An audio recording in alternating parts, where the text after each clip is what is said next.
The Overlander's Daughter, a novel by Amy Isaman. Copyright 2018, Amy Isaman. All rights reserved. No parts of this publication may be reproduced in any form or by any electronic or mechanical means, including information storage and retrieval systems, without the prior written permission of the copyright owner, except by reviewers who may quote brief passages in a review. This is a work of fiction. Any similarity between the characters and situations within its pages and places or persons, living or dead, is unintentional and coincidental. ISBN 978-19809-41101. Editing by Genevieve Graham. Front cover image by Victoria Cooper of Victoria Cooper Art. Visit amyisaman.com to Gary, who is taking this journey through life with me, and to my adventurous great-great-great-grandmother, Elizabeth Dixon Smith Greer, who recorded her journey on the Oregon Trail and inspired this story. Chapter 1. I have been to visit Agnes over 1,000 times, but never to a place like this. I hung the ancient quilt she insisted I bring close to my chest, my steps slow and measured through the lobby. Despite the manor's somewhat desperate advertising showing exuberant senior citizens, this is a place people come to die, not live, and I wonder what her room in this living morgue will look like. 89 or not, Agnes isn't ready to die, and I'm not ready for her to leave either. I've already lost one family. She's it, all I have left. And she should be next door where I can run over for a quick visit and check in on her. But not surprisingly, her witch of a daughter didn't ask for my opinion when she moved Agnes. The receptionist hands me a clipboard to sign in, then points me to her room, 141. I feel like I should be tiptoeing down the elegant hallway. For Agnes's sake, I hope there's more life than death here, but it doesn't feel that way.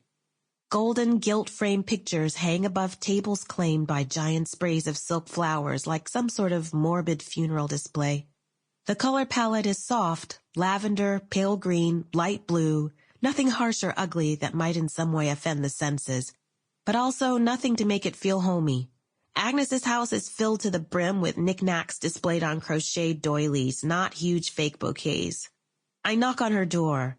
No response, so I gently push it open. Agnes sits in a giant recliner. Even though she's tall, almost 5'8", and towers about 6 inches above me, the chair dwarfs her, and for the first time I can see her age.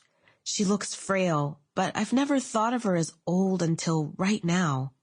She's dozing, her chin resting softly on her chest. Her white hair has thinned and looks especially wispy today, but she's dressed, even if it is in one of her hideous color-coordinated sweatsuits she loves so much. This one is bright turquoise with purple trim. "Agnes?" I whisper. I set the quilt down on the coffee table, perch on the edge of the love seat, and gently rest my hand on hers. Her skin feels paper-thin, loose with wrinkles, and covered with dark blue veins, a sharp contrast to the taut, pink skin on my 24-year-old hands. "Agnes, it's Harper.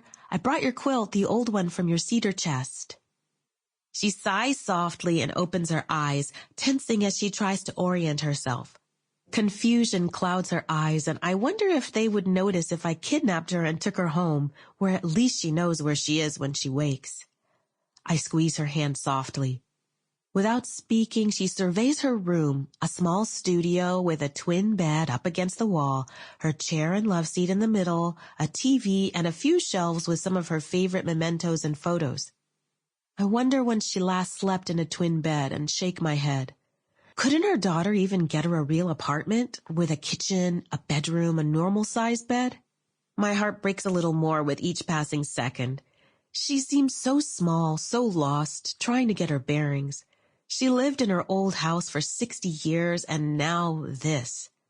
Finally, her eyes meet mine, and she places her other hand over our entwined fingers, squeezing and creating a hand sandwich with mine in the middle. "I brought your quilt," I repeat, and withdraw my hand. I stand and pick it up off the coffee table.